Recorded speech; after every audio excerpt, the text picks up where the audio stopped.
Bakit mas maraming nagsasabi na mas masaya yung childhood ng mga batang 90s kaysa sa ngayon? Bakit mas maraming nagsasabi na yung mga batang 90s mas swerte sila kasi mas masaya yung mga naging childhood experiences nila? Simple lang. Mga batang 90s pakinggan nyo to. Lapit ka konti.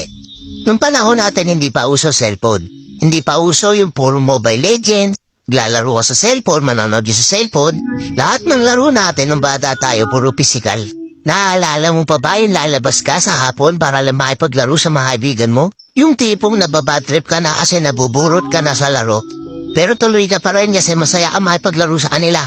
Yung tipong lalabas ka ng alas 3 ng hapon hanggang alas 6 hindi ka na pwede magpagabi kasi mapapalo ka. Pero yung maiksing oras na yun para makapaglaro ka, pakiramdam mo ang haba-haba na. Naaalala mo pa ba?